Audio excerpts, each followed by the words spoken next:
A widowed millionaire decides to live a day as a beggar to teach his son the true value of kindness. Amid cold streets and indifferent stares, they find only silence, until a humble cleaning lady appears with a heart-wrenching gesture. She gives everything she has, unaware that she will change father and son's fate forever. What starts as a lesson in compassion turns into an unexpected search for the perfect new mother. Chapter 1. The Lesson. Ethan Carter stood at the window of his penthouse office, overlooking the Boston skyline with its blend of historic architecture and modern skyscrapers. At 42, he was the picture of success, CEO of Carter Development, one of the most prestigious real estate companies in Massachusetts. The floor-to-ceiling windows offered a panoramic view of the city he had helped shape through numerous commercial and residential projects. Yet as he gazed at the bustling streets below, a familiar emptiness gnawed at him. "Daddy, look what I got!" 8-year-old Tyler burst into the office holding a brand new tablet. The boy's excitement filled the room, temporarily pushing away Ethan's melancholy. "That's great, buddy," Ethan said, turning to face his son. "Did Mrs. Davis buy that for you?" "No, I ordered it myself using your Amazon account," Tyler replied proudly. "It was super easy. I just clicked buy now and put in your password. It came this morning." Ethan sighed. 3 years had passed since his wife Sarah's unexpected passing, leaving him to raise their son alone. Despite his best efforts, he worried that Tyler was becoming too accustomed to getting whatever he wanted, without understanding its value. The household staff, especially Mrs. Davis, the housekeeper who had been with them since Tyler was born, tended to indulge the boy's every whim in an attempt to compensate for his loss.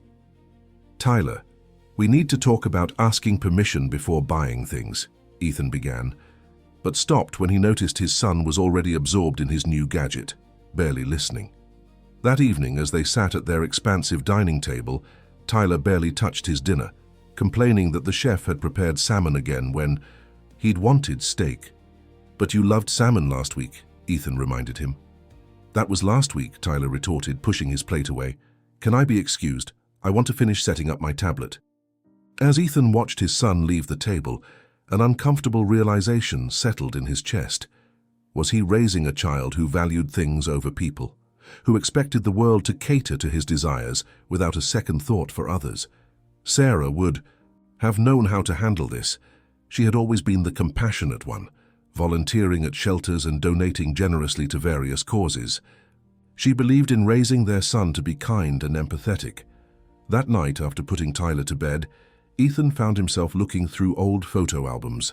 Sarah's warm smile beamed from every picture, especially those taken at the community center where she volunteered. In one photo, she stood with a group of children from underprivileged backgrounds, her arm around a young girl who clutched a book Sarah had given her. "I'm failing her, Sarah," Ethan whispered to the photograph. "I don't know how to teach him what really matters." The idea came to him at 3 in the morning, jarring him from a restless sleep. It was unconventional, perhaps even crazy, but it might be the only way to show Tyler a reality beyond his privileged bubble.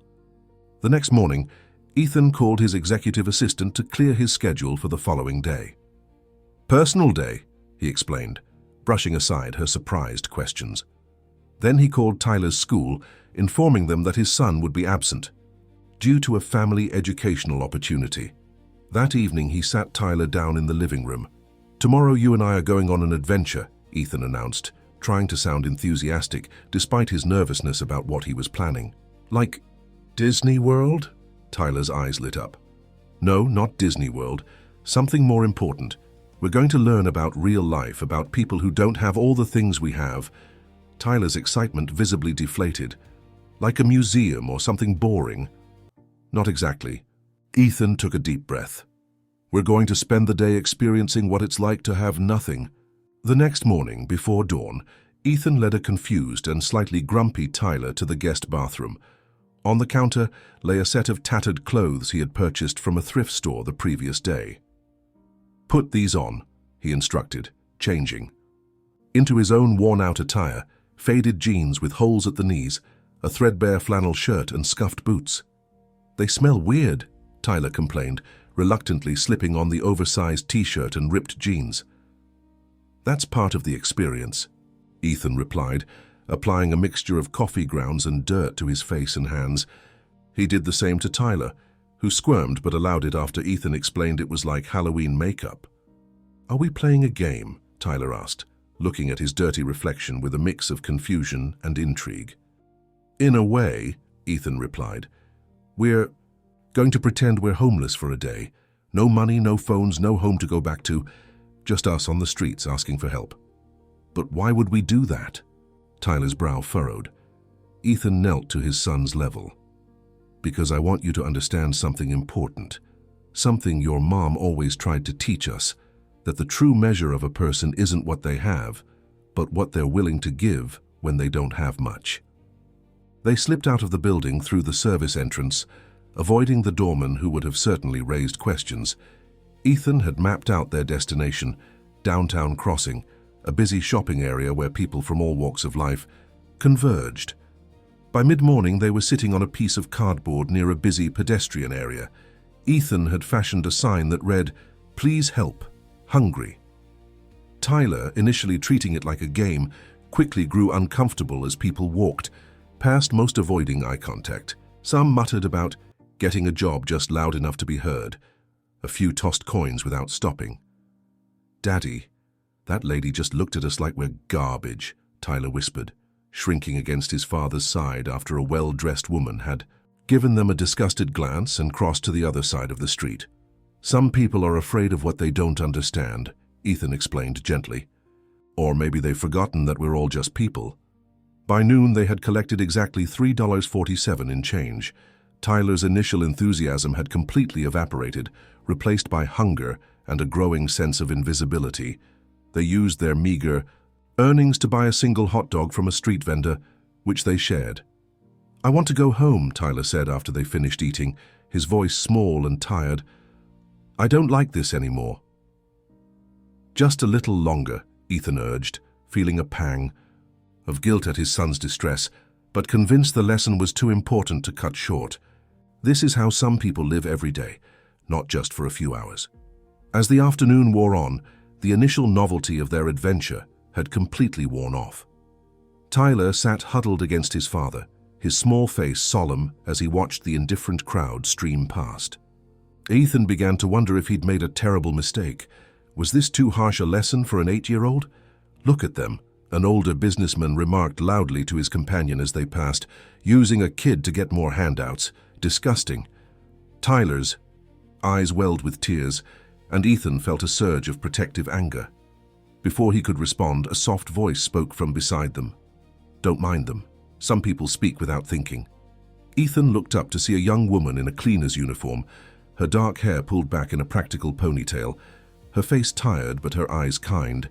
She knelt down to their level, reaching into her pocket. "I'm not carrying much today," she said, pulling out a handful of crumpled bills and change. "But please take this. There's a diner around the corner that has decent soup." She placed $14.25 into Tyler's small hand, closing his fingers around it with a gentle squeeze. "Thank you," Ethan managed, genuinely moved by the unexpected kindness. "I get off at 6, she continued. "If you're still around, I'll bring back something more substantial." She glanced at Tyler with concern.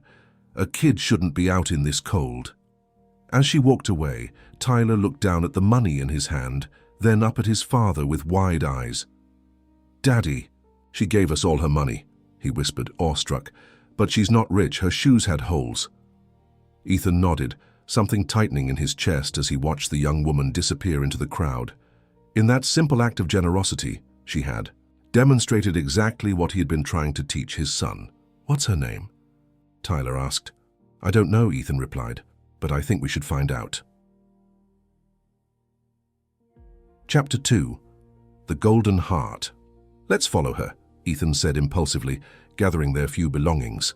Tyler looked confused but nodded, his curiosity piqued by the woman who had shown them kindness when no one else would. They maintained a discreet distance as they followed her through the crowded streets. The woman walked with purpose, her shoulders slightly hunched from fatigue but her steps quick and determined.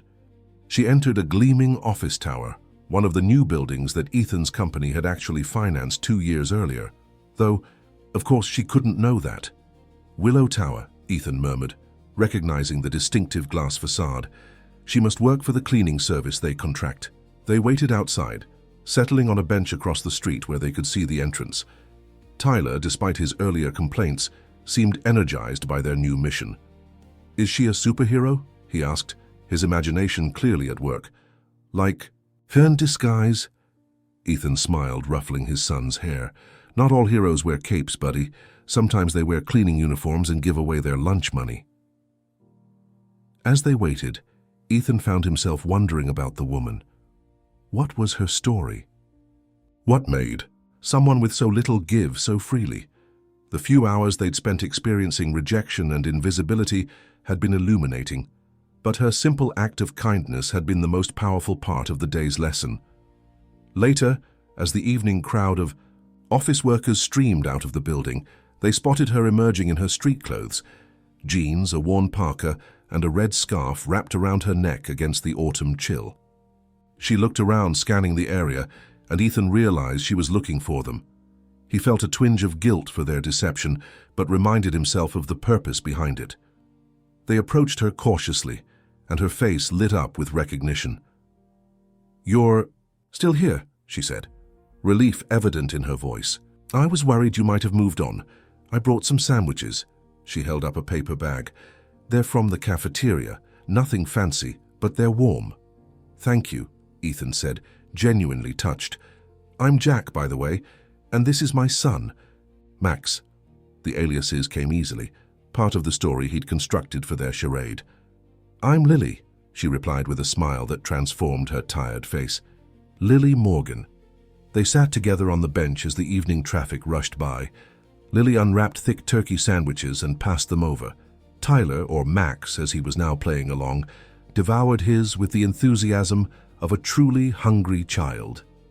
"How long have you been—" Lily hesitated, clearly trying to find a delicate way to phrase her question. "On the streets," Ethan supplied. "Not long. I lost my job in construction after an injury. Couldn't keep up with rent. My wife's been gone 3 years now." The last part, at least, was true, and Ethan was surprised by the emotion that crept into his voice. Tyler looked up at him, momentarily confused by the elaboration of their fictional story, but thankfully remained silent. Lily nodded, compassion in her eyes. "It's tough out there. The system doesn't exactly help people get back on their feet." She took a small bite of her own sandwich. "I know what it's like to struggle, been there myself." "You don't have to help us," Ethan said softly. "We'll be okay." "Maybe," she replied with a shrug, "but I'd never forgive myself if I just walked by, especially with a child involved." She glanced at Tyler with a gentle smile. "How old are you, Max?" "8, Tyler answered, remembering to use his alias. "But I'll be 9 in December." "That's a great age," Lily said warmly. "I work with kids your age sometimes at the community center on weekends." As darkness fell and the temperature dropped, Lily looked increasingly concerned. "Do you have somewhere to stay tonight? The shelters fill up fast, and some don't take families."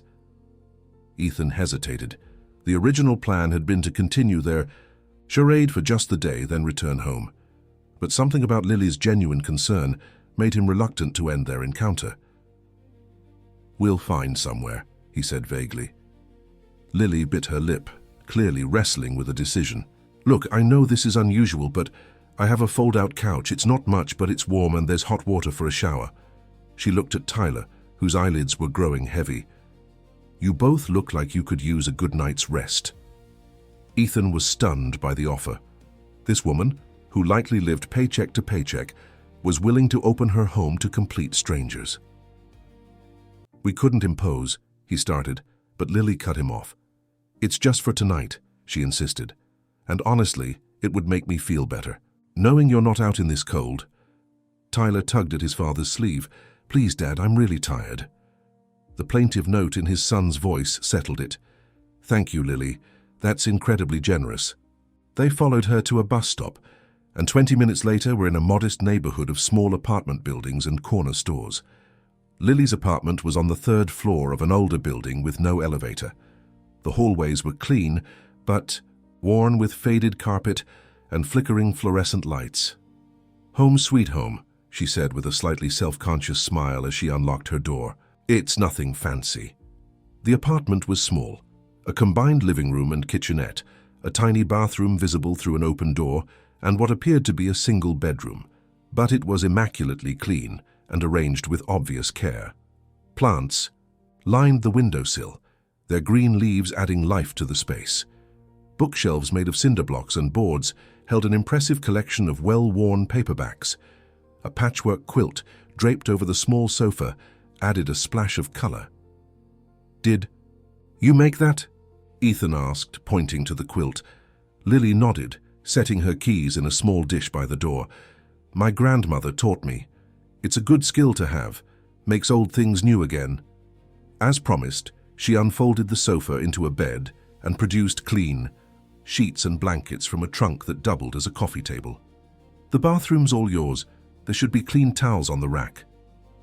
Tyler wasted no time claiming the first shower, leaving Ethan alone with Lily in the kitchenette. "Coffee?" she offered, filling a kettle. "It's instant, I'm afraid." "That would be great, thank you." Ethan watched as she moved efficiently in the small space, the question that had been nagging at him finally spilling out. "Why are you doing this, Lily?" "Taking in strangers, it's risky." She paused, considering her answer. "I believe we're all just one bad break away from needing help. When I was 19, my mom got sick. Cancer. We lost everything paying for treatments that didn't even work." Pain flickered across her face at the memory. "A teacher from my high school let us stay in her guest room for 3 months. Without her, we'd have been on the streets."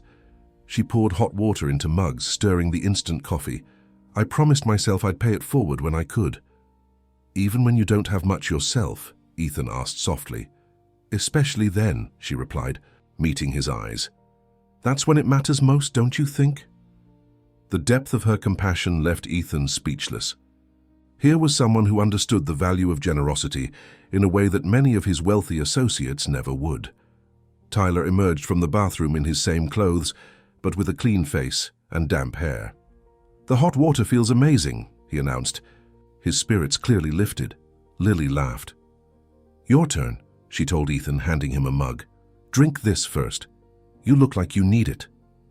Later, after they had both showered and Lily had insisted on washing their clothes, they'll be dry by morning, they sat around her small table eating bowls of canned soup that she'd heated up. "So what's your plan?" Lily asked gently. "For tomorrow, I mean." Ethan hadn't thought that far ahead. The charade was meant to last just one day, but he found himself reluctant to end it. There was something about Lily that intrigued him, a strength and warmth that he hadn't encountered in a long time. "I'm not sure," he admitted. "Try to find work, I guess." "I might be able to help with that," Lily offered. "The building where I work sometimes needs day laborers for moving furniture or basic maintenance. It's not permanent, but it's something." "You'd do that for us?" Ethan asked, genuinely touched by her continued kindness. "Why not?" she replied with a simple shrug. "Everyone deserves a chance." After dinner, Lily insisted they take the fold-out couch while she would sleep in her room. As she bid them good night, Tyler surprised both adults by giving her a spontaneous hug. "Thank you for being nice to us," he said, his voice muffled, against her middle. Lily's eyes met Ethan's over the boy's head, and the emotion in them stirred something long dormant in his heart. "You're welcome, Max," she said softly, returning the hug. "Get some rest now." Later, as Tyler slept soundly beside him on the pull-out couch, Ethan stared at the ceiling, conflicted about the deception they were maintaining. The lesson he'd intended to teach his son had become complicated by Lily's unexpected entrance into their lives. She was offering them genuine help based on a lie, and that didn't sit right with him.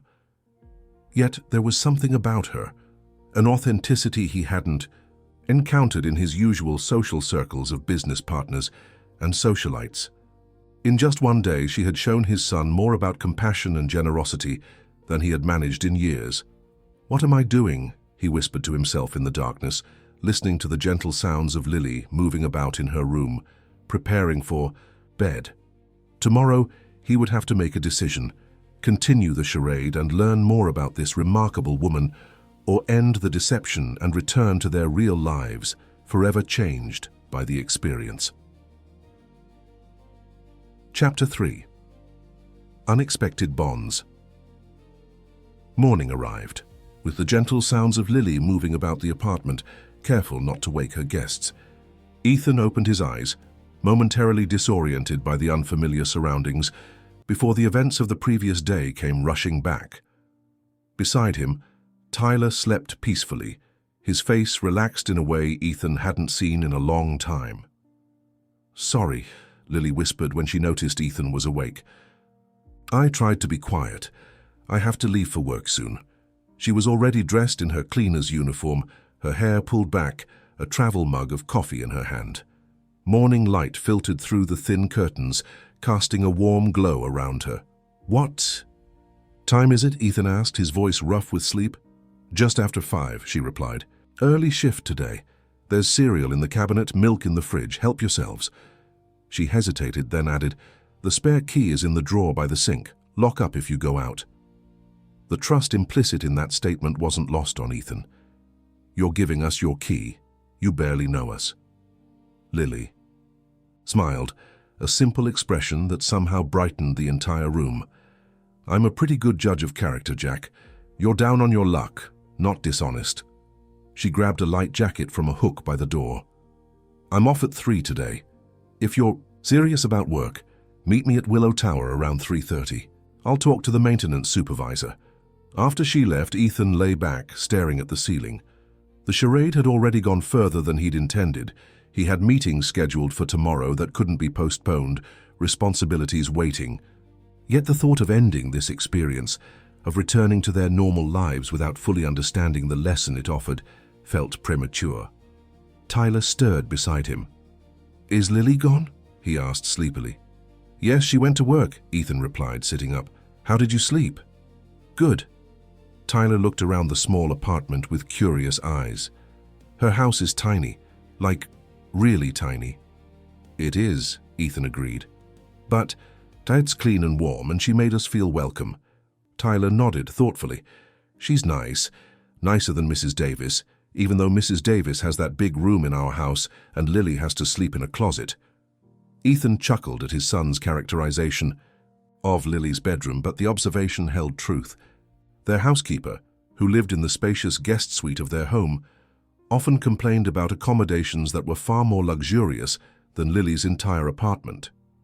They spent the morning exploring Lily's neighborhood, a working-class area, with small businesses, community gardens tucked between buildings, and neighbors who greeted each other by name. Ethan kept their disguise intact, though he allowed them a modest breakfast at a local diner, using some of the emergency cash he'd hidden in his sock. By mid-afternoon, they were waiting outside Willow Tower as promised. Lily emerged from the employee entrance, her face lighting up when she spotted them. "You came," she said, sounding pleased. "Come on, I talked to Mike in maintenance. He might have something for you." Mike turned out to be a burly man with a perpetual scowl who looked Ethan up and down skeptically. "You done construction before?" "Yes," Ethan replied truthfully. His first job after college had been with a construction company, learning the business from the ground up before joining his father's firm. "Fine.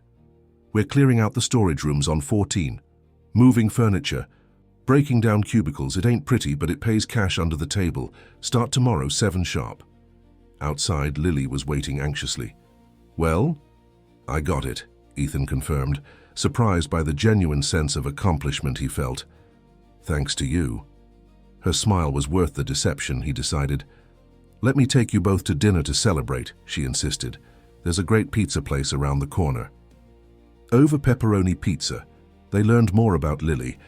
She was 28, had been working as a cleaner for 5 years while taking online classes toward a teaching degree, and volunteered at a community center on weekends, helping kids with reading. "I love books," she explained, her eyes animated as she described the children's reading program she'd helped establish. "They're like little doorways to different worlds. When I was a kid, books were my escape." Tyler, who had been quiet for most of the meal, suddenly spoke up. "My mom used to read to me every night, but she's gone now." The sadness in his voice was real, and Ethan felt a sharp pang of grief.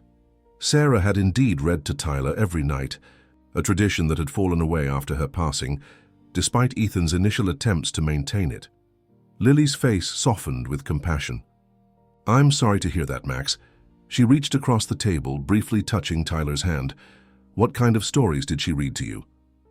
"Adventures," Tyler replied, warming to the subject.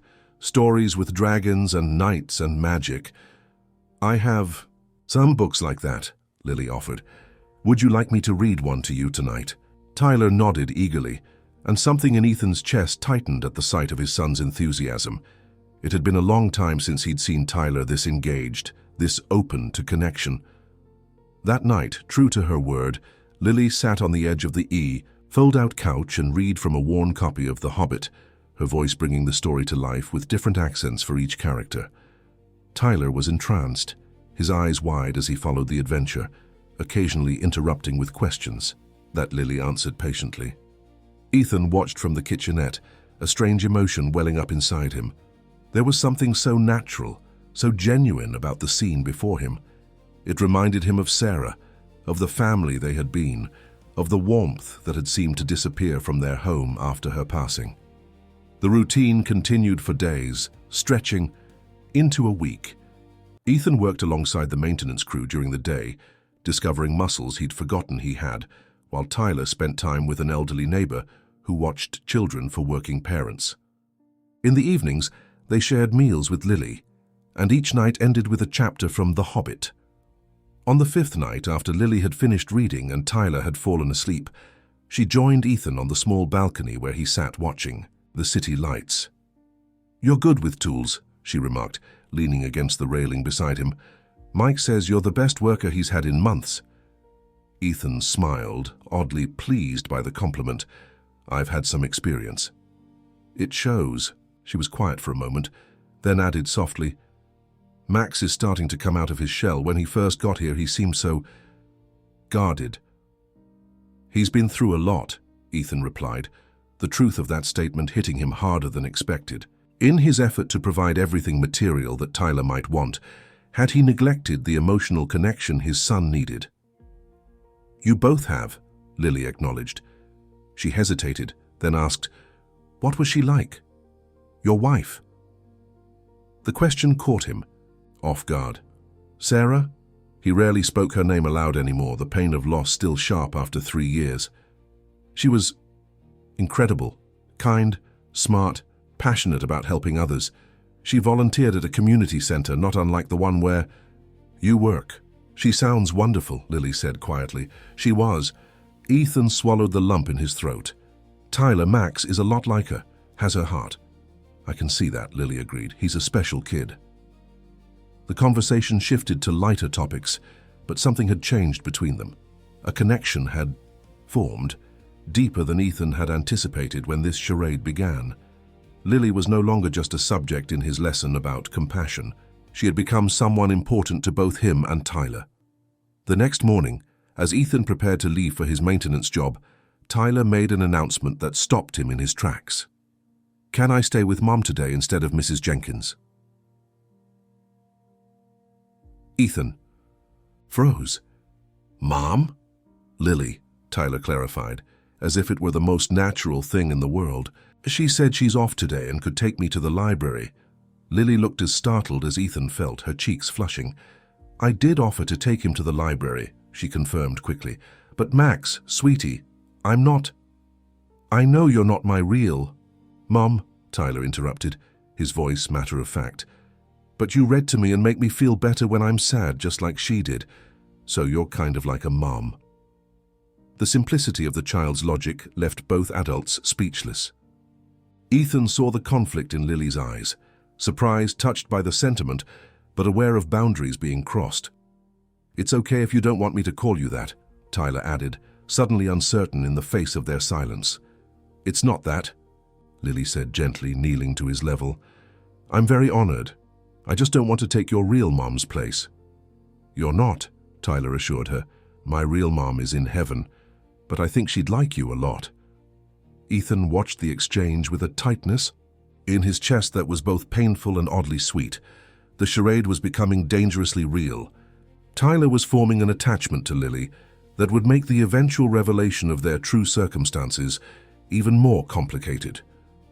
Yet as the days passed, Ethan found himself equally caught up in the fiction they were living. He looked forward to returning to Lily's apartment each evening, to the simple meals they shared, to the conversations that stretched late into the night after Tyler was asleep. He learned about her dreams of finishing her degree, of opening a children's bookstore with a reading room, where kids from the neighborhood could gather after school. "It's silly," she confessed one night, twisting a strand of hair around her finger. "In this economy, independent bookstores barely survive." "It's not silly," Ethan countered. "It's beautiful, and the right business plan could make it work." She laughed softly. "Listen to you, talking like a businessman. What do you know about business plans?" "More than you realize," he thought, but said only, "I read a lot, when I can." 2 weeks into their stay, Ethan realized with a start that he hadn't checked his business email in days. The company he'd spent years building, the deals worth millions, none of it had seemed as urgent as this simpler life he was temporarily inhabiting. As for Tyler, his son was flourishing in ways Ethan hadn't seen since Sarah's passing. He was more considerate, more curious about others, less focused on possessions. But the deception couldn't continue indefinitely. Ethan's executive assistant had been covering for him, handling the most urgent matters, but there were meetings scheduled for next week that required his presence. Reality was calling them back. More troubling was the realization that had been growing within him for days.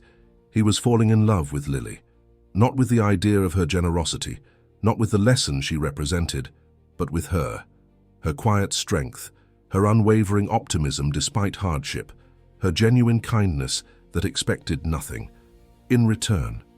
As he lay awake that night, listening to her soft movements in the next room, Ethan made his decision. Tomorrow, he would end the charade. He would tell Lily the truth, face her anger and disappointment, and accept whatever consequences came. It was the only way forward, the only path that offered any hope of turning this deception into something real and lasting. What he didn't anticipate was how deeply the truth would cut, or how high the cost of his lesson would ultimately be. Chapter 4. Truth Revealed. The restaurant Ethan chose for his confession was far from Lily's neighborhood, an upscale establishment in Back Bay where reservations were normally booked weeks in advance. The maitre d' recognized him immediately, of course, despite his now slightly shaggy appearance after 2 weeks away from his regular barber. "Mr. Carter, we haven't seen you in months. Your usual table is available." Ethan winced at the use of his real name but nodded, grateful that Lily was still in the restroom and hadn't heard. He'd told her only that he wanted to take her somewhere special, to thank her for everything she'd done. Tyler was spending the evening with Mrs. Jenkins, the kindly neighbor who had taken a shine to him. When Lily emerged, her eyes widened at the elegance surrounding them. She had dressed in her best, a simple blue dress that Ethan suspected was reserved for special occasions, but it was clear she felt out of place among the crystal and fine china. "Jack," she whispered, as they were led to a secluded corner table. "With a view of the Boston Common, this is too much, we can't afford this." "It's taken care of," he assured her, pulling out her chair. "Please, just enjoy it. There's something important I need to tell you." Her expression shifted from discomfort to concern. "Are you leaving? You've found a better job somewhere else?" "Not exactly." Ethan took a deep breath, the weight of his deception suddenly crushing. "Lily, I haven't been honest with you." Before he could continue, a sommelier approached with a bottle of champagne. "Mr. Carter's preferred vintage," he announced, presenting the label for inspection. Lily's brow furrowed in confusion. "Mr. Carter? Please," Ethan told the sommelier, "give us a few minutes." After the man retreated, Lily's eyes locked with Ethan's, wariness replacing the warmth he'd grown accustomed to seeing. "Who's Mr. Carter?" "I am," Ethan admitted, his voice barely above a whisper. "My name is Ethan Carter, not Jack, and my son is Tyler, not Max." Lily sat perfectly still, her face a mask of incomprehension.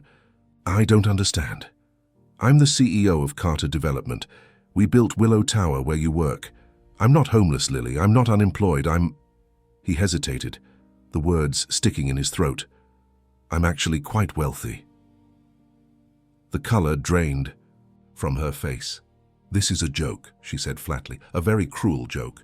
It's not a joke, Ethan said quickly, reaching for her hand across the table, but she pulled away.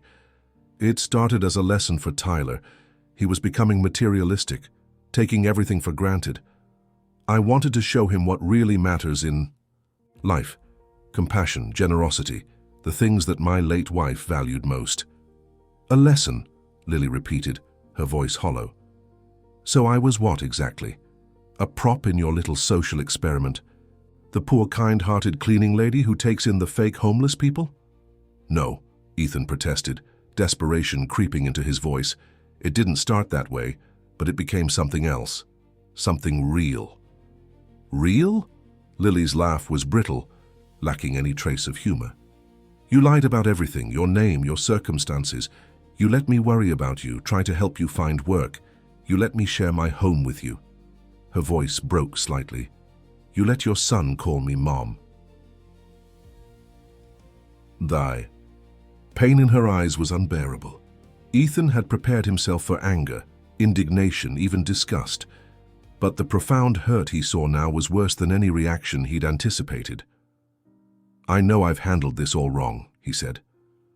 But my feelings for you are genuine, Lily.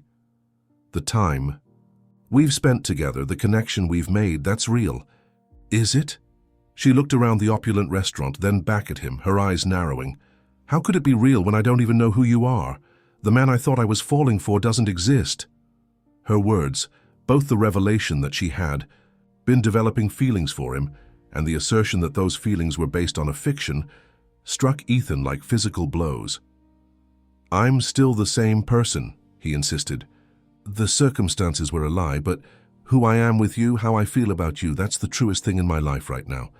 Lily shook her head, a tear escaping despite her obvious effort to maintain composure. You had no right to use me like this to let me care about you and your son based on a lie. I never meant to hurt you, Ethan said softly. But you did. She stood abruptly, her chair scraping against the polished floor. I need to go. Please, Lily, let me explain. Explain. What? Her voice rose slightly, drawing glances from nearby diners. How you thought it would be fun to play poor for a while. How you watched me give you money I could barely spare. How you let me worry about your future. About where you'd live, whether you'd find steady work. Her voice cracked. Do you have any idea how humiliating this is? Ethan stood as well, desperate to salvage the situation. At least let me drive you home. I'll take the tea, she said firmly, gathering her purse. Don't follow me, Ethan. His real name sounded foreign on her lips, spoken with none of the warmth that had characterized their interactions over the past 2 weeks. And don't come back. To my apartment. I'll pack up whatever you left and leave it with Mrs. Jenkins. What about Tyler? The question slipped out before he could stop it. He cares about you. He'll want to see you. Something flickered in Lily's eyes. Grief, perhaps, or regret. You should have thought about that before you used your child in this charade. With that, she turned and walked away, her slender figure moving quickly through the restaurant toward the exit. Ethan started to follow, but stopped himself. What right did he have to pursue her after what he'd done? He sank back into his chair, the untouched champagne mocking him from its ice bucket. The maitre d' approached cautiously. Is everything all right, Mr. Carter? Should we cancel your dinner reservation? Yes, Ethan replied, his voice flat. Cancel it. He pulled out his wallet and placed several large bills on the table for the champagne and the trouble. The drive back to Mrs. Jenkins's apartment to pick up Tyler was a blur. When he arrived, his son was curled up on the elderly woman's sofa, fast asleep with one of Lily's books clutched to his chest. He's been asking when you'd both be back, Mrs. Jenkins whispered, her kind face concerned. Said he had a new chapter to read with his mom tonight. The innocent comment was like a knife to Ethan's heart. There's been a change of plans, he managed to say. We're going back to our own place tonight. Mrs. Jenkins looked confused, but didn't press the issue. Ethan gathered Tyler in his arms, the boy barely stirring as he was carried to the car. Their penthouse felt cavernous and sterile after the cozy warmth of Lily's apartment. Ethan laid Tyler in his own bed, surrounded by the expensive toys and gadgets that had seemed so important just weeks ago. The boy's eyes fluttered open briefly. "Where's Lily?" he mumbled sleepily. "She's at her place," Ethan replied, his throat tight. "Go back to sleep, buddy. We'll talk in the morning." That night, Ethan sat in his home office, surrounded by the trappings of his success, feeling more alone than he had since Sarah's passing. He'd made a terrible mistake, not in teaching Tyler about compassion, but in the way he'd gone about it, using Lily's generosity as an object lesson without considering the consequences. Morning brought the difficult task of explaining to Tyler why they wouldn't be going back to Lily's apartment. The boy sat at their large kitchen island, pushing his cereal around the bowl, his face clouded with confusion and hurt. "But why?" he demanded, when Ethan explained that they had to return to their real lives. "I like living with Lily. She makes you smile again." The simple observation cut deep. It was true. Ethan had found himself smiling more in those 2 weeks than he had in the 3 years since losing Sarah. "I wasn't honest with Lily," Ethan explained carefully. "I didn't tell her who we really are, and that hurt her feelings." Tyler considered this, his young face serious. "So tell her you're sorry. When I do something wrong and say sorry, you always forgive me." If only adult relationships were that simple, Ethan thought ruefully. Sometimes sorry isn't enough, buddy. Sometimes trust, once broken, is hard to rebuild. Over the next few days, Ethan tried to re-establish their normal routine. He returned to work, catching up on the business matters his assistant had been handling in his absence. Tyler went back to school, though with none of his usual enthusiasm. The household staff, especially Mrs. Davis, were clearly relieved to have them home, though puzzled by the changes in both father and son. "He hardly touched his tablet all weekend," Mrs. Davis reported, concern evident in her voice. "And he asked me to donate half his toys to charity, said other kids need them more." Ethan nodded, a bittersweet pride mixing with his ongoing regret. At least that part of the lesson had taken hold. Tyler was developing the empathy and awareness that Ethan had hoped to instill. But at what cost? A week after their return, Ethan found Tyler sitting on the floor of his closet, looking at something clutched in his small hands. When Ethan approached, he saw it was a photograph, one of the few Tyler had of Sarah, taken at the community center where she volunteered. "I miss Mom," Tyler said softly. "Both of them." Ethan sat down beside his son, putting an arm around his thin shoulders. "I miss them too." "Can we at least call Lily? Tell her we're sorry?" "I've tried," Ethan admitted. He had dozens of unanswered calls, voicemails that received no response, even a letter explaining everything that had been returned unopened. "She doesn't want to talk to us right now." Tyler looked up at him, his eyes serious beyond his years. "You really messed up, didn't you, Dad?" Despite everything, Ethan had to suppress a smile at his son's blunt assessment. "Yes, I really did." "So, what are you going to do to fix it?" That was the question that had been haunting Ethan for days.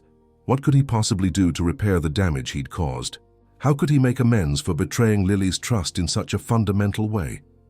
The answer came to him that night as he reviewed plans for a new Carter development project, a mixed-use building in a neighborhood not far from where Lily lived. One of the retail spaces on the ground floor had been designated for a high-end coffee shop, but Ethan suddenly saw a different possibility. The next morning, he made 2 calls, one to his attorney to begin drafting new documents, and one to a commercial real estate broker who specialized in small business development. Then he drove to Lily's apartment building, knowing he wouldn't find her at home during working hours, but needing to see Mrs. Jenkins. The elderly woman was surprised, but pleased to see him. "I was wondering when you'd come back," she said, inviting him in. "That girl's been miserable, you know, hardly sleeps from the sound of it." "Has she said anything about us?" Ethan asked, hope flaring briefly. "Not directly, but I hear her pacing at night, and once I'm pretty sure I heard her crying." Mrs. Jenkins fixed him with a knowing look. "What exactly happened between you two?" "I made a mistake," Ethan admitted. "A serious one. and I'm trying to find a way to make it right. Mrs. Jenkins nodded slowly. Well, she's been keeping to herself mostly. Goes to work, comes home, doesn't socialize like she used to. She hesitated, then added, There's something else. She's been looking a bit pale lately. Sick in the mornings, if you take my meaning. Ethan's heart stuttered in his chest. You think she's... It's not my place to speculate, Mrs. Jenkins said firmly. But if I were you, I'd find a way to talk to her, and soon. The possibility that Lily might be pregnant hadn't occurred to Ethan. They had been intimate only once, near the end of their time together, a night of connection that had seemed to promise a future. Could it be possible? And if so, what did it mean for them? With renewed determination, Ethan thanked Mrs. Jenkins and left, his mind racing. He had been approaching this all wrong, trying to explain himself, to justify his actions. What he needed to do was prove to Lily, through actions rather than words, that his feelings were genuine and his remorse sincere. He drove directly to Willow Tower, knowing Lily would be there, cleaning the upper floors during the afternoon shift. But as he entered the lobby, he was intercepted by the head of security, a man who, of course, recognized him immediately. Mr. Carter, this is a surprise. Can I help you with something? I need to speak with one of the cleaning staff. Ethan explained. Lily Morgan. The security chief's expression changed subtly. Ms. Morgan no longer works here, sir. She was let go last week. What? Ethan was stunned. Why? The man shifted uncomfortably. I'm not at liberty to discuss personnel matters, but I believe there was an issue regarding company property. Alarm. Bells rang in Ethan's mind. Lily, who was meticulous about her work and scrupulously honest, would never have been involved in theft. Something wasn't right. Who authorized her termination, he demanded. I believe it came from the executive level, sir. You'd have to check with HR for specifics. A cold suspicion began to form in Ethan's mind. There was only one person with enough influence to orchestrate something like this without his knowledge. His father, Richard Carter, the founder of Carter Development, and still a powerful presence on the board. Had his father somehow discovered Ethan's 2-week sabbatical and traced it back to Lily? And if so, what else might he have done? Chapter 5. Interference. Richard Carter's office occupied the entire top floor of the Carter Development headquarters, a testament to the man's outsized influence and ego. At 72, he had supposedly stepped back from day-to-day operations, turning the CEO position over to his son 5 years earlier. In reality, he maintained a tight grip on the company, treating Ethan's leadership as something between an apprenticeship and a trial period that never quite ended. Ethan found his father exactly where he expected, behind the massive mahogany desk that had intimidated business rivals for decades.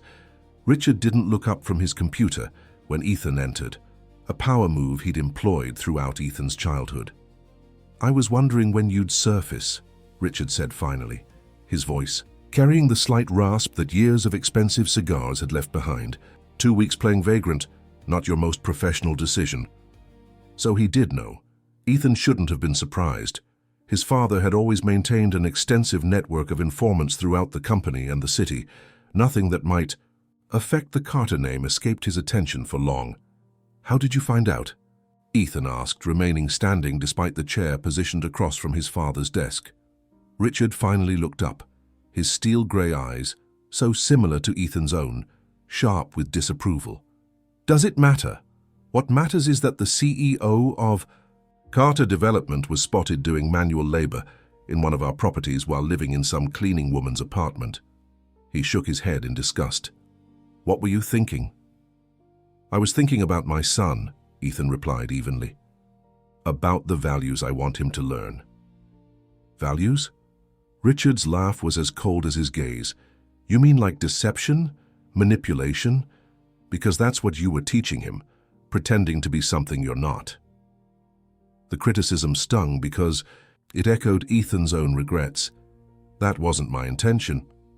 Intentions are irrelevant. Results matter. Richard leaned back in his chair, and the result could have been disastrous. What if someone had recognized you?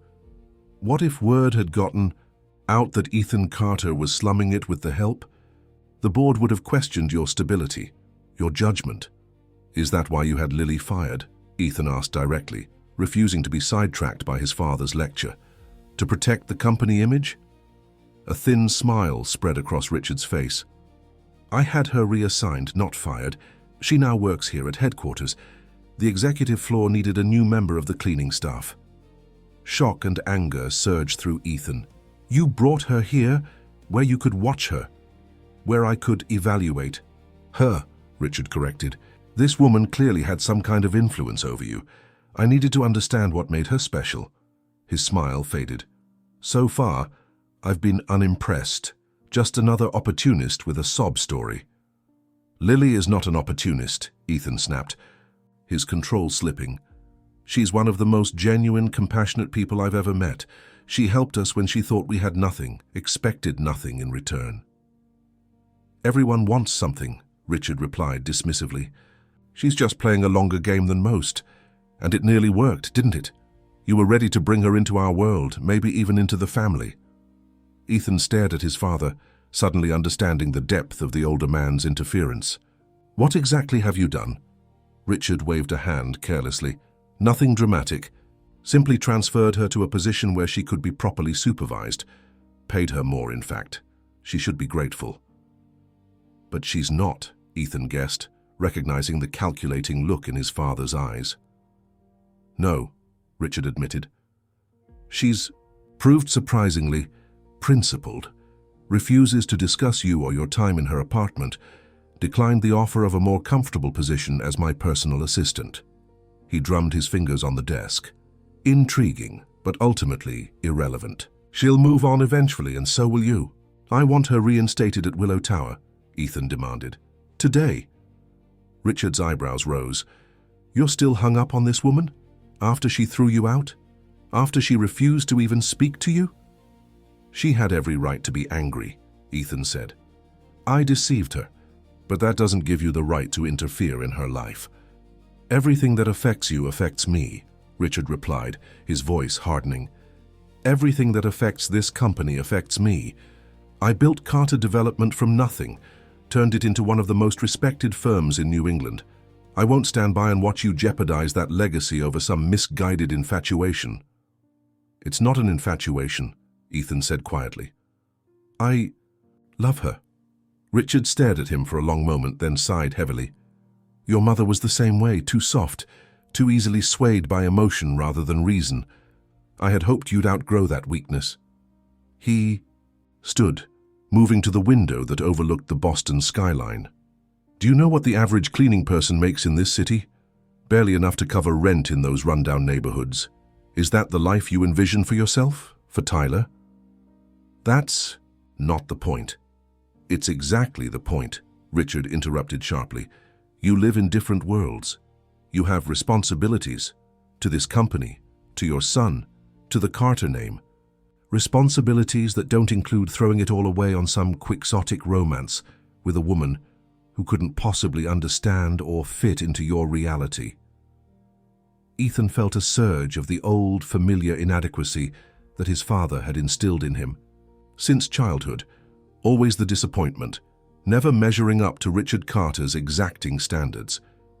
But then he thought of Lily, of her quiet strength, her unwavering integrity despite hardships that would have broken many, and found his resolve. You're wrong about her, he said firmly, and you're wrong about me. I'm not asking for your approval, Dad. I'm telling you to back off. Lily's life is not yours to manipulate.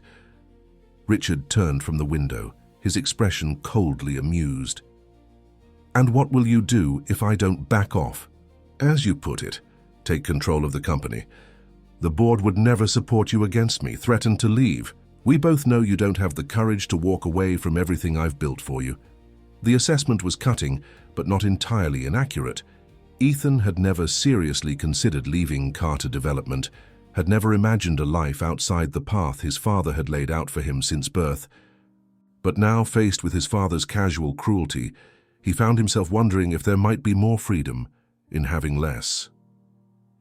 Just stay out of this, Ethan said finally. That's all I'm asking. Richard studied him for a moment, then nodded slightly. Fine. Your cleaning woman is of no further interest to me. Consider my involvement ended. The capitulation was too easy, too smooth, but Ethan was too relieved to press further. Thank you. As he turned to leave, his father's voice stopped him at the door. Oh, and Ethan? Tyler's trust fund reverts to my control if you ever leave. The company. Just something to keep in mind while you're contemplating your options. The veiled threat hung in the air as Ethan left without responding. His father had always been a master of the last word, of planting seeds of doubt that would grow into forests of uncertainty. But this time, Ethan refused to let those seeds take root. He drove directly to the headquarters service entrance, where the cleaning staff would be checking in for the afternoon shift. After 20 minutes of waiting, he spotted her. Lily, dressed in the standard uniform, her hair pulled back, her expression guarded as she approached the employee entrance with a group of other cleaners. She saw him immediately, faltering mid-step, before squaring her shoulders and continuing forward as if he weren't there. The others noticed, exchanging curious glances as they passed the well-dressed man, clearly waiting for their colleague. Lily, please, Ethan said quietly as she attempted to walk past him. Just 5 minutes.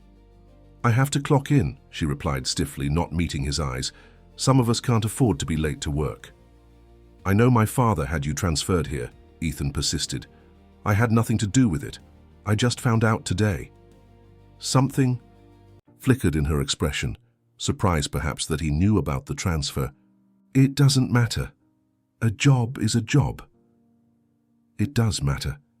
He's interfering in your life because of me, and I'm sorry. Lily finally looked at him directly, her eyes tired but still defiant. Is that why you're here? To apologize for your father now? To? No, Ethan said. I'm here because I miss you, because Tyler misses you, because what happened between us, the connection we formed, was real, even if the circumstances weren't. She glanced toward the door where her co-workers had disappeared. I really need to go. I'll fix this, Ethan promised. I'll get you your old job back at Willow Tower if that's what you want, or... He hesitated, then pushed forward. I can help you start that bookstore you talked about, the one with the reading room for neighborhood kids. Now he had her full attention, her eyes widening in disbelief. You can't just throw money at this problem, Ethan. That's not how real life works. I know, he acknowledged. Money can't fix the trust I broke, but it can help you achieve your dream. A dream you had long before you met me. That's not throwing money at a problem. It's investing in something worthwhile, something that matters. Lily shook her head, though with less certainty than before.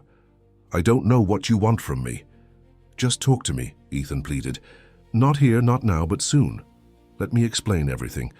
After that, if you still want nothing to do with me, I'll respect your decision. She seemed to wrestle with herself, conflicting emotions playing across her expressive face. Finally, she sighed. Saturday, the coffee shop on the corner of my block, 9 a.m. Relief washed through him. Thank you. I'll be there. I have to go, she repeated, but paused before entering the building. How's Tyler? The simple question, asked with genuine concern despite everything, confirmed what Ethan already knew. Lily's affection for his son had been real.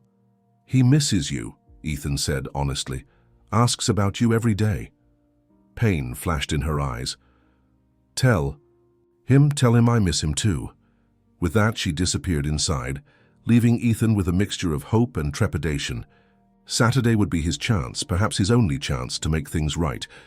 What he didn't know was that his father had observed their entire exchange from his office window high above, his face impassive as he reached for his phone to make a call. The next few days passed in a blur of anticipation and preparation. Ethan consulted with business advisors about creating a grant program for small business startups, specifically focused on educational initiatives. He researched commercial properties available in Lily's neighborhood, finding several that would be perfect for the bookstore she had described. He even drafted preliminary business plans, running projections to ensure the venture could be sustainable with the right support. Tyler, meanwhile, had thrown himself into a mysterious project, spending hours in his room with art supplies and refusing to let anyone see what he was working on. It's for Lily, was all he would say when asked, his young face set with determination. For when we see her again. On Friday afternoon, Ethan was reviewing the final details of his proposal when his assistant buzzed through. "Your father is here to see you, Mr. Carter." Ethan sighed, mentally preparing himself for another confrontation. "Send him in." Richard entered, impeccably dressed as always, a manila folder tucked under one arm. "I thought you should see this," he said without preamble, dropping the folder on Ethan's desk. Inside was a security report from the executive floor, complete with photographs taken from surveillance cameras. The images showed Lily cleaning Richard's office, opening his desk drawer, examining a valuable watch that had been left there. "What is this?" Ethan demanded, though he already suspected the answer. "Evidence," Richard replied calmly. "Ms. Morgan, was caught attempting to steal my Patek Philippe yesterday evening. Security detained her, but I've decided not to press charges yet." Ethan felt sick. This is a setup. Lily would never steal anything. "The cameras don't lie," Richard said with a shrug. "She's been suspended pending an investigation, though I imagine she won't be returning regardless of the outcome." "How you planted the watch?" Ethan accused, standing abruptly. "You set her up because I wouldn't drop this." Richard's expression remained impassive. "Believe what you want. The fact remains that she was caught with a $75,000 watch in her possession, one she had no business touching. Even the suggestion of impropriety is enough to end her employment here." He reclaimed the folder. "I thought you should know before your meeting tomorrow." "You had me followed," Ethan realized, disgust rising in his throat. "I protect my interests," Richard corrected. "Always have, always will." After his father left, Ethan immediately tried calling Lily, but her phone went straight to voicemail. He left an urgent message, then grabbed his keys and headed for her apartment. She needed to know this wasn't over, that he wouldn't let his father's machinations stand. But when he arrived at her building, Mrs. Jenkins intercepted him in the lobby, her kind face creased with worry. "She's not there," the elderly woman informed him. "Packed a bag and left about an hour ago, said she needed some time away." "Did she say where she was going?" Ethan asked desperately. Mrs. Jenkins shook her head. "Just that she'd be staying with a friend for a while. She looked upset, that poor girl. Said something about history repeating itself." Ethan understood immediately. Just as she had lost her previous job due to circumstances beyond her control, her mother's illness, now she had lost another position through no fault of her own. And just like before, she had been falsely accused, her integrity questioned. "If she contacts you, please tell her I know the truth," Ethan said urgently. "Tell her I believe her, and I'm going to fix this." As he drove home, his mind raced with possibilities. His father had gone too far this time, crossing a line that couldn't be uncrossed, using his position and influence to deliberately damage an innocent person's reputation, to potentially ruin her career prospects. It was unconscionable. But Richard Carter had overlooked one crucial detail in his scheme. He hadn't accounted for Tyler, because while the adults had been engaged in their power struggle, the 8-year-old had been conducting an investigation of his own, one that would soon turn the tables in a way no one could have anticipated. Chapter 6: Separation and Illness. Lily stared out the window of her childhood friend's apartment in Somerville, watching raindrops race down the glass. It had been 3 days since she'd fled her own place, 3 days of dodging calls from Ethan and ignoring Mrs. Jenkins's well-meaning text messages, 3 days of wrestling with a decision that would affect not just her life, but the life growing inside her. "You need to eat something," Jennifer said, placing a mug of tea and a plate of toast on the coffee table. Jennifer had been Lily's best friend since middle school, the one constant through all the upheavals of her life. "For both of you." Lily placed a hand on her still flat stomach. "I still can't believe it." "Believe it," Jennifer replied pragmatically. "The test was pretty clear. Have you decided what you're going to tell him?" "Nothing for now." Lily picked up the mug, letting the warmth seep into her palms. "He lied to me, Jen, about everything. His name, his job, his entire life." "I get that," Jennifer acknowledged, sitting beside her on the worn sofa. But doesn't his son deserve to know he's going to have a sibling? The mention of Tyler, or rather his real name, which she was still getting used to, sent a pang through Lily's heart. She missed the boy terribly, his curious questions, his resilience, the way he had looked at her with such open trust. "I just need time to think," Lily said, "to figure out what's real and what isn't." Her phone buzzed for what felt like the 100th time that day. Jennifer glanced at the screen. "It's him again!" Lily shook her head. "I can't talk to him yet." "You'll have to eventually," Jennifer pointed out gently. "This isn't the kind of problem that just goes away." That much was true. Besides the pregnancy, there was the matter of the theft accusation, a fabrication she was certain had been orchestrated by Ethan's father. The elder Carter's disdain for her had been evident from their first interaction at company headquarters. He had viewed her as beneath notice until she became a potential complication in his son's life. Then, she had become a problem to be solved. The key. Accusation was absurdly transparent. She had never so much as touched the watch she was accused of stealing, but it was her word against one of the most powerful men in Boston. Even if she fought it, the taint of suspicion would follow her, making it difficult to find employment elsewhere. "I might leave Boston," she said abruptly. Jennifer's eyes widened. "Leave? And go where?" "My cousin Melissa has been asking me to visit her in Portland for years. She manages a bookstore there, said they're always looking for help." Lily traced the rim of her mug. "Maybe it's time for a fresh start." "Because of him? You'd let a man drive you away from your home, your friends, everything you've built here." "It's not just about Ethan," Lily protested. "It's about his father, too.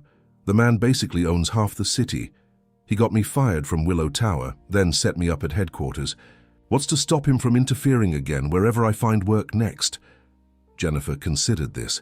"That's a fair point. But what about your degree? You're only 2 semesters away from finishing."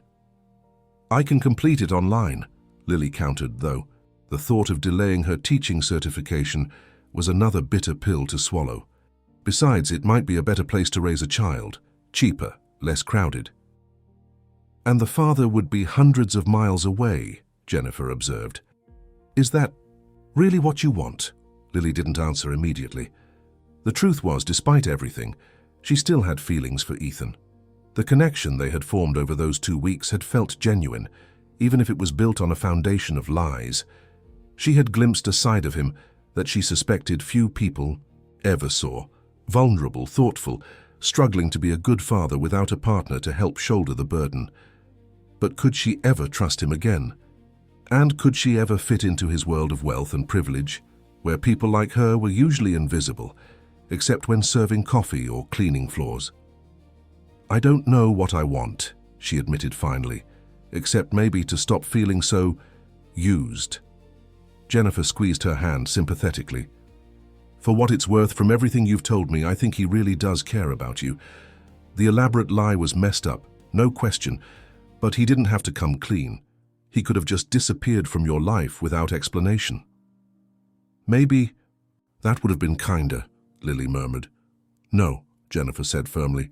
"It wouldn't have been, because then you'd always wonder why this guy and his son, who seemed to care about you, just vanished." She paused, then added, "And you wouldn't know about this baby."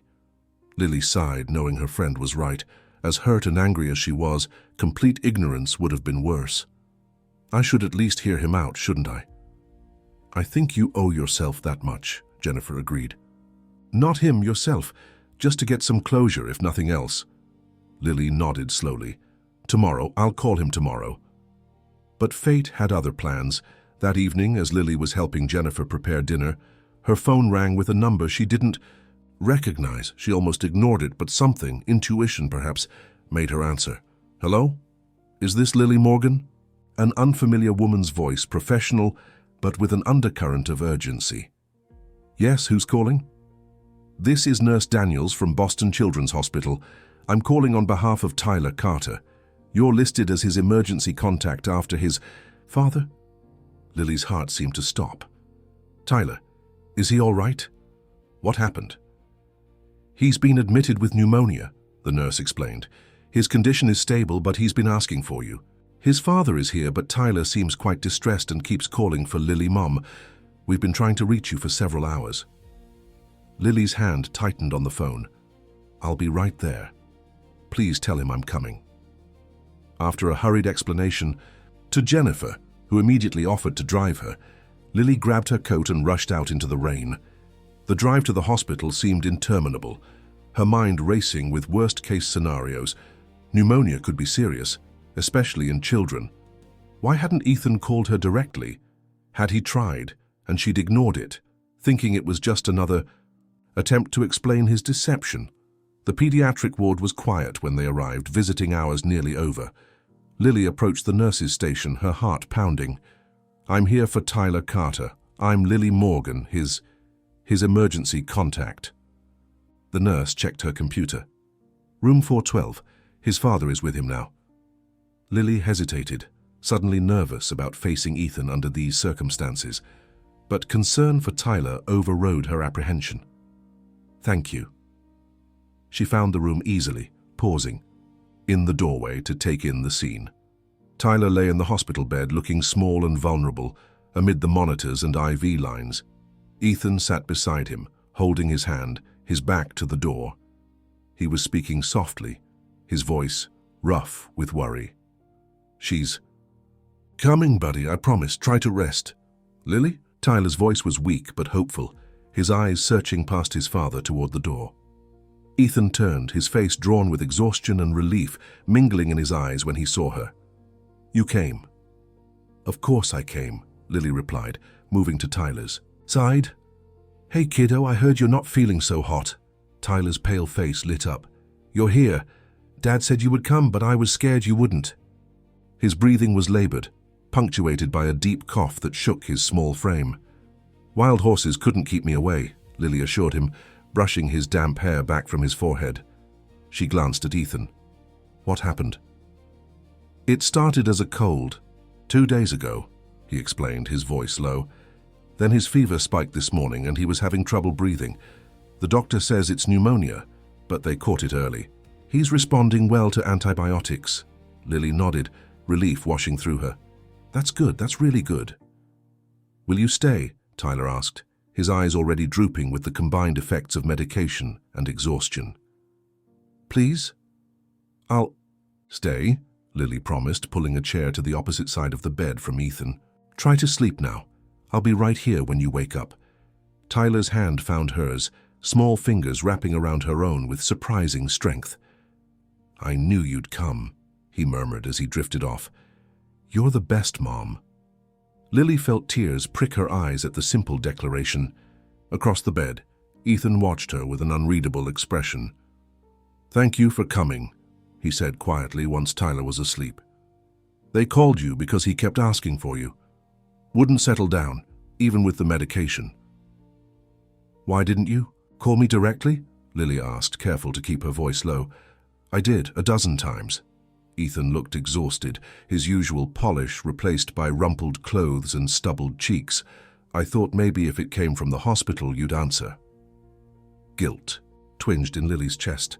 She had been so caught up in her own hurt feelings that she hadn't considered there might be a genuine emergency behind those persistent calls. I'm sorry, she said. I should have at least checked the messages. No, I'm the one who should be sorry, Ethan replied, rubbing a hand over his face. For everything, the lies, the deception, and now for my father's interference. Lily tensed. You know about that. The watch? Yes. It was a setup, Lily. I know you would never steal anything. She nodded, a weight lifting slightly at his belief in her integrity. Your father really doesn't want me in your life? My father wants to control everything and everyone connected to the Carter name, Ethan said with quiet bitterness. He always has, but this time he's gone too far. They fell silent, the only sounds in the room the steady beep of monitors and Tyler's slightly labored breathing. Lily studied the sleeping child, noting the dark circles under his eyes, the flush of fever still evident on his cheeks. He hasn't been the same since we left your place, Ethan said softly, following her gaze. Neither have I, for that matter. Lily looked up, meeting his eyes across the bed. Why did you do it, Ethan? The whole homeless charade. Was it really just to teach Tyler about compassion? At first, yes, he admitted. After Sarah, my wife, passed away, I noticed Tyler becoming more materialistic, entitled. I wanted him to understand that a person's worth isn't measured by what they own. He paused, his expression thoughtful.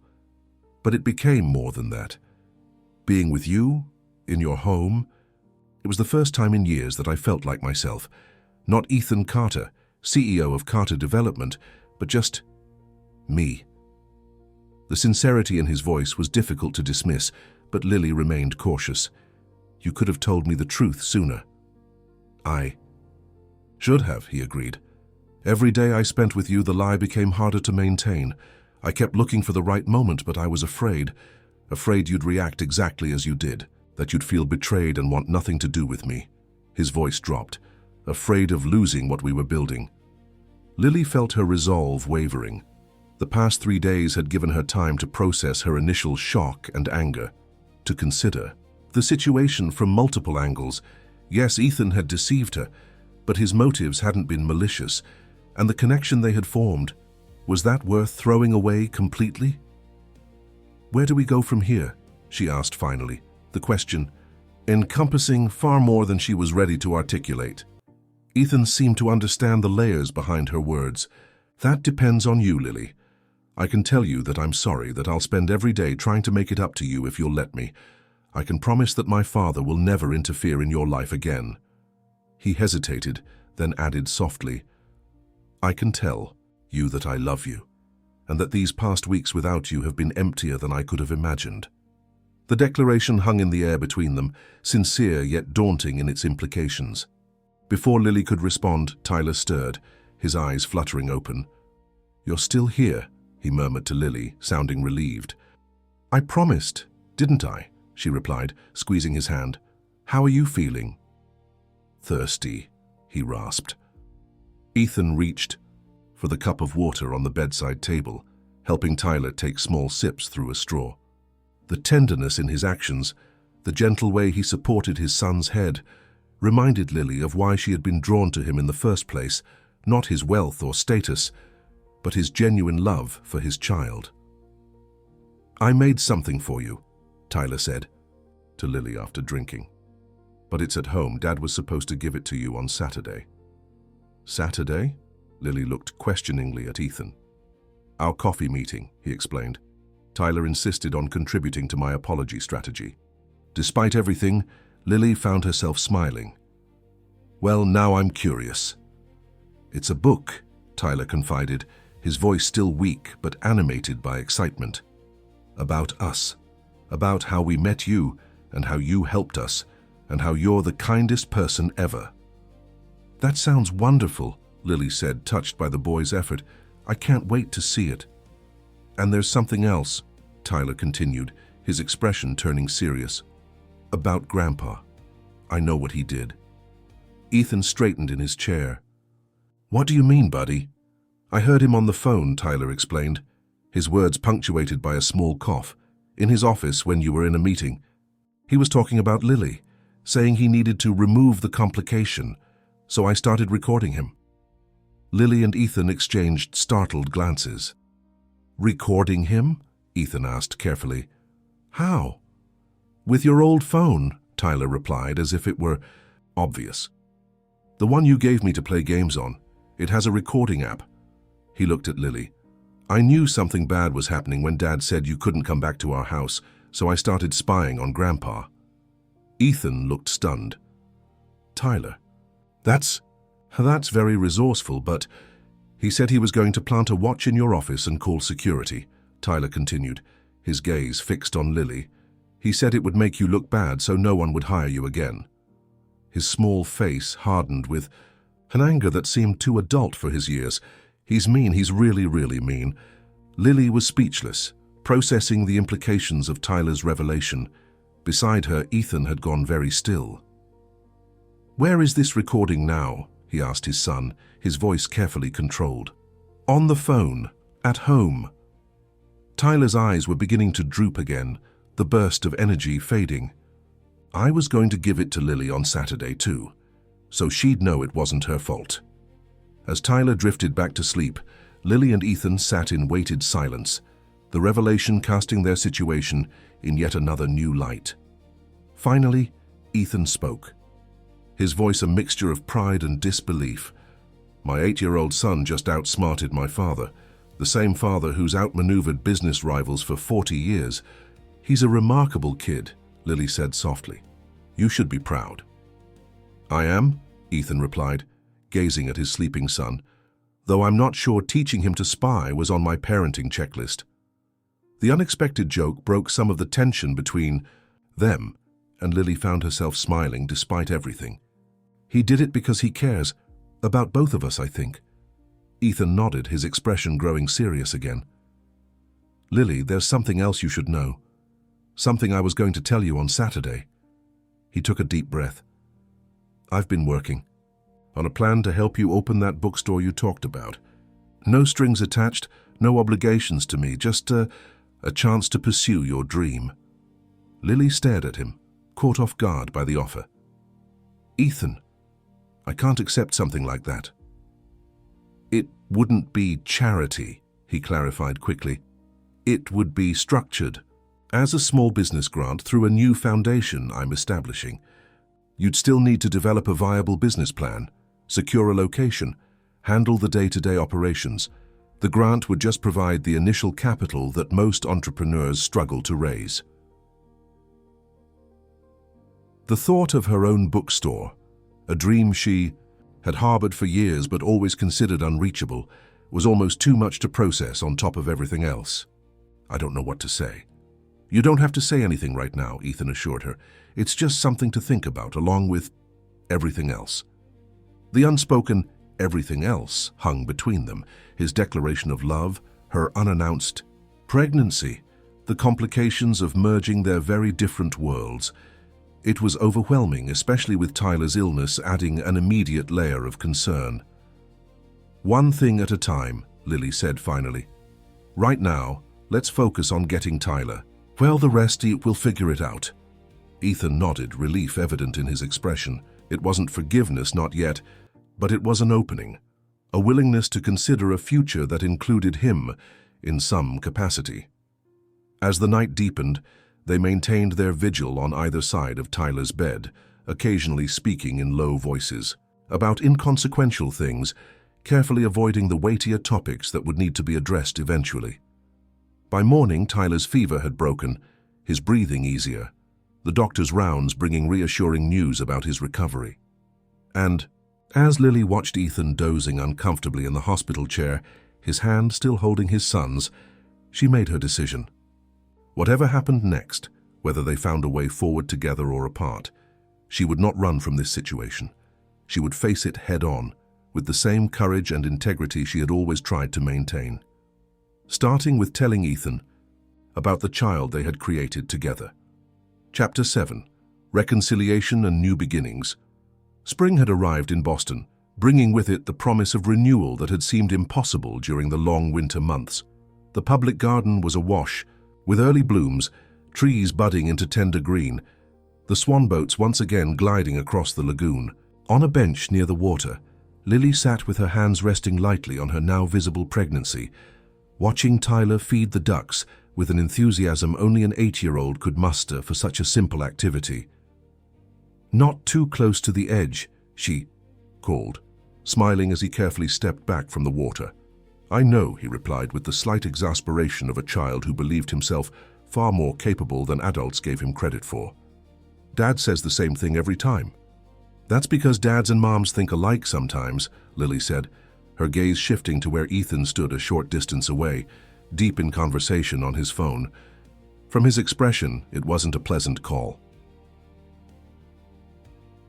3 months had passed since that night in the hospital, 3 months of careful reconciliation, of honest conversations, of rebuilding trust one day at a time. The journey hadn't been smooth. There had been setbacks, moments of doubt on both sides, the persistent interference of Richard Carter to contend with. But they had persevered, drawn together not only by the child Lily carried, but by a connection that had survived deception and emerged stronger for having been tested. Ethan concluded his call and approached, his face clearing as he rejoined them. "Sorry about that," he said, sitting beside Lily. "Work issues." "Your father—" "Again?" Lily asked, recognizing the particular tension around his eyes that only Richard seemed to produce. Ethan nodded, taking her hand. "He's still pushing back on the community development initiative, claims it's not aligned with our core business strategy." The initiative had been Ethan's response to his father's manipulations, a comprehensive program to develop affordable housing and small business spaces in underserved neighborhoods, including Lily's. It represented a significant shift in Carter Development's focus, one that had put Ethan at odds with both his father and several conservative board members. "He'll come around," Lily said, though without much conviction. Richard Carter had proven remarkably resistant to change, especially changes inspired by her influence on his son. "Maybe," Ethan replied with a wry smile. "Or maybe I'll need to go ahead without his blessing."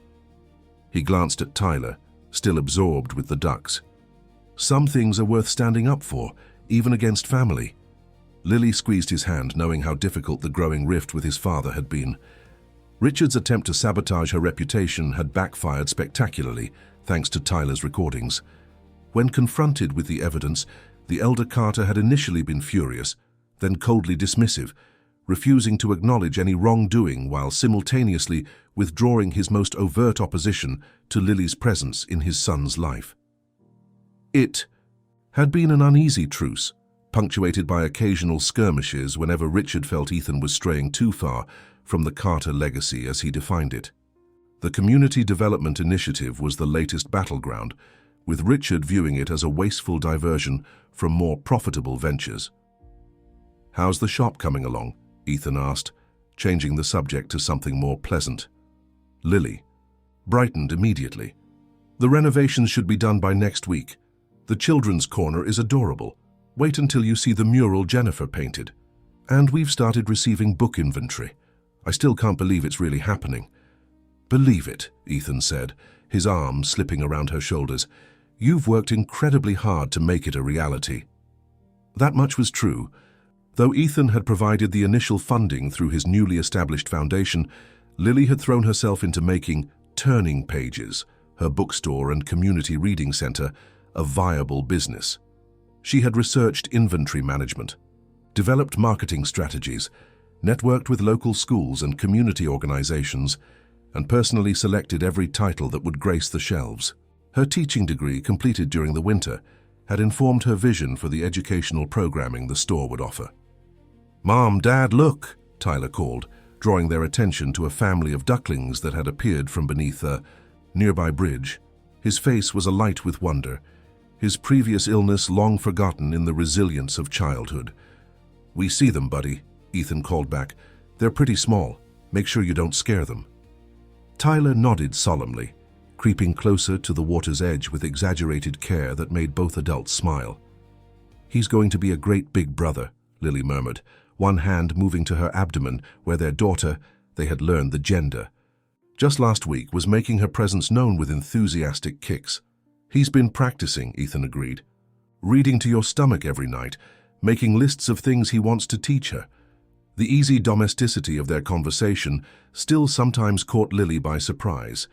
After Tyler's recovery, she had moved back to her apartment, determined to maintain some independence while they navigated their complicated relationship. But she had spent more and more time at Ethan's penthouse until it seemed natural to bring some of her belongings there, to carve out spaces that were distinctly hers within his world. They weren't living together officially, not yet. But the boundaries were blurring. The nursery they were preparing in Ethan's home was filled with furniture Lily had chosen, books from her own childhood, a rocking chair that had belonged to her mother. Her touches were visible throughout the penthouse now, plants on the windowsills, colorful throws over the austere designer furniture, framed photographs that captured moments of genuine joy rather than staged perfection. "We should head back soon," Ethan said, checking his watch. The caterers are arriving at 4 and I promised Mrs. Davis we wouldn't be late. Tonight was the official engagement party, a small gathering of close friends rather than the society event Richard had pushed for. Lily had been adamant about keeping it intimate, uncomfortable with the scrutiny that came with her new position as Ethan Carter's fiancée. The proposal had come just a month ago, on the day they'd learned they were having a daughter. Simple, heartfelt, with Tyler as an eager accomplice hiding the ring in the pages of The Hobbit, the book she had read to him during those first days together. "Just a few more minutes," Lily requested, enjoying the peaceful scene before them. "Hair's so beautiful here." Ethan nodded, content to indulge her. They sat in comfortable silence, watching Tyler's continued fascination with the ducks, the gentle breeze carrying the scent of new blossoms. It was moments like these, ordinary, unhurried, free from pretense, that had ultimately won Lily's heart again, convincing her that the man beside her was indeed the person she had come to love during those 2 weeks in her apartment. Not the carefully constructed persona of Ethan Carter, business magnate. "I got a call from the community center yesterday," Lily mentioned after a while. "They want to partner with the bookstore for an after-school reading program, sliding scale fees with scholarships for families who can't afford even the minimum." "That sounds perfect," Ethan said. "Exactly what you envisioned." "It is," Lily agreed. "Though I'll need to hire another staff person if we expand the programming that much." "What about Jennifer?" Ethan suggested. "She's artistic, good with kids from what you've told me, and she already knows the business from helping with the setup." Lily considered it. That could work. She's been talking about leaving her current job. She glanced at him with a smile. "See? I told you you'd be good at the small business thing. All those big corporate strategies can scale down surprisingly well." Ethan laughed. "Don't tell my father that. He still thinks I'm throwing away my Harvard business degree on your little project." The mention of Richard dampened the mood slightly. Despite all evidence to the contrary, he remained convinced that Lily was somehow taking advantage of his son's generosity, that the pregnancy and engagement were calculated moves to secure her position. His barely concealed disdain had made family gatherings tense, to the point where Ethan had begun limiting Tyler's time with his grandfather. "Will he be there tonight?" Lily asked quietly. Ethan's expression turned serious. "I invited him. Whether he shows up is another matter entirely." The invitation had been Lily's idea, actually, an olive branch extended despite Richard's behavior. She had no illusions about winning his approval, but for Ethan's sake, and especially for Tyler's, she hoped for at least a civil relationship with the family patriarch. "If he does come, I'll be on my best behavior," she promised with a small smile. "It's not your behavior I'm worried about," Ethan replied dryly. Their conversation was interrupted by Tyler running back to them, his cheeks flushed with excitement. "Can we get ice cream before we go home, please?" "I think we have time for a quick stop," Ethan agreed, checking his watch again. "But only if you promise to help set up for the party when we get back." "I promise," Tyler declared, taking Lily's hand to help her up from the bench, a gallant gesture he had recently adopted, clearly mimicking his father's attentiveness. As they walked toward the park exit, Lily reflected on the journey that had brought them to this point. From a chance encounter born of deception to a relationship built on hard-won honesty, from strangers from different worlds to a family preparing to welcome a new life. None of it had been easy, but all of it had been worth it. The engagement party was everything Lily had hoped for. Intimate, joyful, free from the excessive formalities she had come to associate with Carter social events. Their apartment was filled with a carefully curated guest list: Jennifer and a few of Lily's other close friends, Ethan's executive assistant and her husband, Mrs. Jenkins, who had become a surrogate grandmother figure to Tyler, several of Lily's former colleagues from Willow Tower, and even Mike from maintenance, whose gruff exterior had softened considerably when presented with an engraved invitation. Conspicuously absent was Richard Carter. Though not entirely unexpected, his absence cast a shadow over Ethan's otherwise cheerful demeanor. Lily caught him glancing at the door more than once during the evening, a flicker of disappointment crossing his face each time it opened to reveal another guest, never his father. "He's missing out, not you," she told him quietly during a moment alone, placing a comforting hand on his arm. "This is perfect, just as it is." Ethan's smile was tinged with sadness. "I know. I just thought maybe this time he'd surprise me." The doorbell rang again and Ethan's attention shifted immediately. Lily felt a surge of hope for his sake, but it was Mrs. Davis who appeared in the entryway, announcing in her formal way, "Mr. Richard Carter has arrived." The conversation in the room dimmed noticeably as Richard entered, impeccably dressed as always, his expression unreadable as he surveyed the gathering. Ethan moved to greet him, the tension in his shoulders visible only to those who knew him well. "Dad, I'm glad you could make it." Richard nodded stiffly. "I said I would consider it."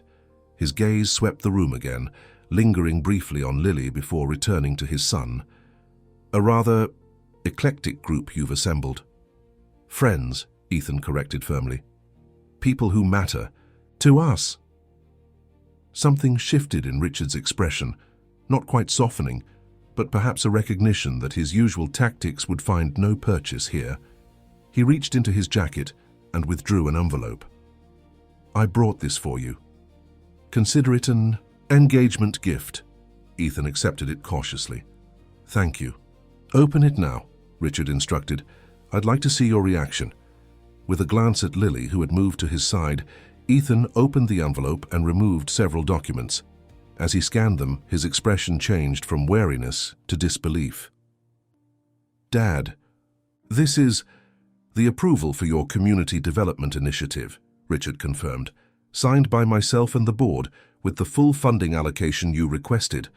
Lily felt Ethan's shock mirrored in her own reaction. This was the last thing either of them had expected. "Why?" Ethan asked directly. Richard's gaze shifted to Tyler, who was watching the exchange intently from across the room. "Let's just say a certain young man made a compelling case for the project's merits. He's quite persuasive when he wants to be." A ghost of a smile touched his lips. "Reminds me of your mother, actually." The mention of Ethan's mother, a topic Richard typically avoided, was as surprising as the approval itself. Ethan seemed momentarily at a loss for words. "Thank you," he managed finally. "This means a lot." Richard nodded, his attention turning to Lily. "Ms. Morgan, you're looking well." "Thank you, Mr. Carter," Lily replied evenly. "I'm glad you could join us tonight." "Yes, well," he cleared his throat. "I understand congratulations are in order, not just for the engagement, but for your business venture as well." Lily blinked, surprised by what almost sounded like approval. "The bookstore opens next month. You're welcome to attend the grand opening." "Perhaps I will," Richard said, in a tone that suggested he almost certainly wouldn't. But the mere acknowledgement of her project was more than he had previously offered. Tyler approached then, breaking the awkward moment.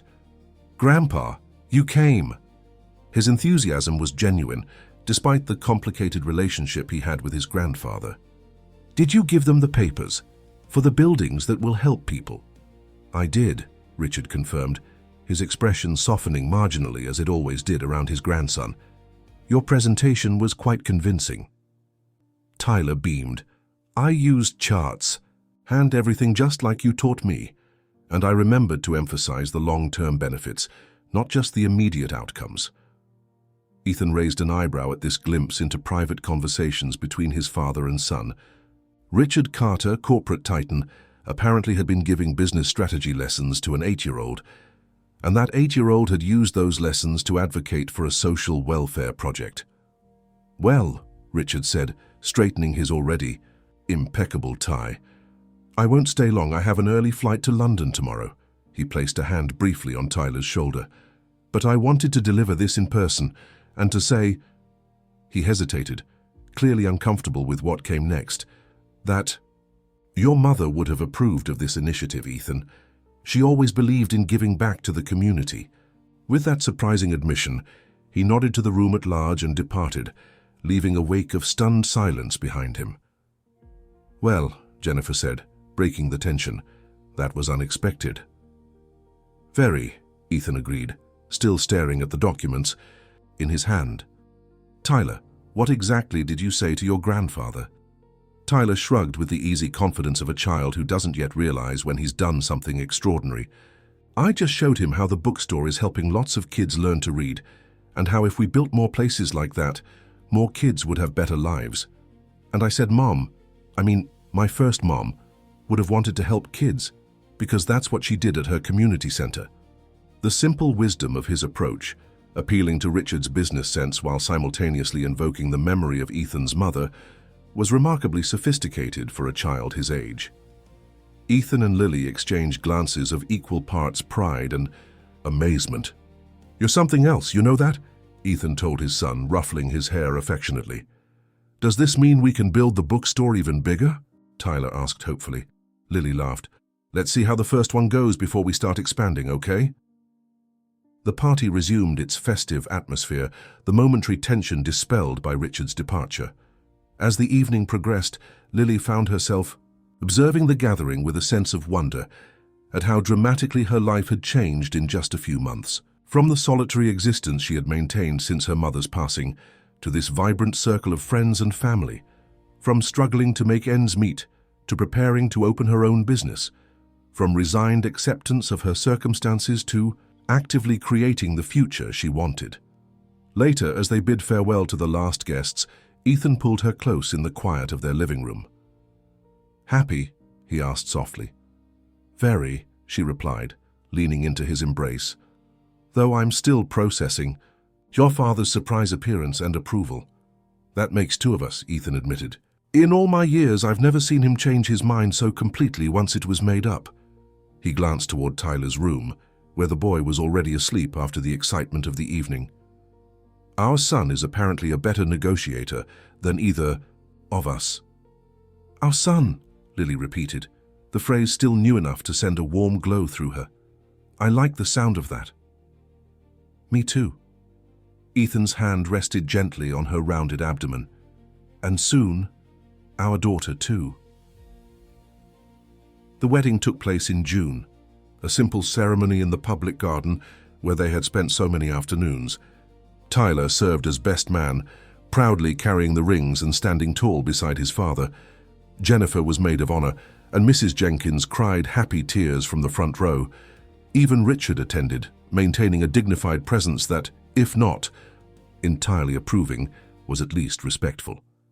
The Community Development Initiative broke ground the following month, transforming an abandoned warehouse near Lily's old apartment into affordable housing units with retail spaces below, including an expanded location for turning pages, which had quickly outgrown its original storefront. The project became a model for similar developments throughout the city, earning praise from urban planners and community advocates alike. Ethan found a new sense of purpose in this work, leveraging his business acumen for social good in a way that honored Sarah's memory while creating a legacy of his own. Richard, to everyone's surprise, became an unlikely ally once he recognized the positive publicity and goodwill the initiative generated for Carter development. Lily gave birth to Emma Sarah Carter in late summer, a healthy baby girl with her mother's dark hair and her father's determined expression. Tyler embraced his role as big brother with earnest dedication, reading to her daily just as Lily had once read to him. Their family wasn't conventional by any standard, formed through deception, tested by truth, strengthened by forgiveness, and ultimately bound together by love that transcended the circumstances of their meeting. But perhaps that was what made it special, what made it theirs. On Emma's first birthday, they gathered in the garden of their new home, a compromise between Ethan's preference for the city and Lily's desire for more space, a beautiful colonial in Brookline with a yard where the children could play and a library that housed Lily's ever-growing collection of books. As they watched Tyler help his sister take tentative steps across the grass, Ethan slipped his arm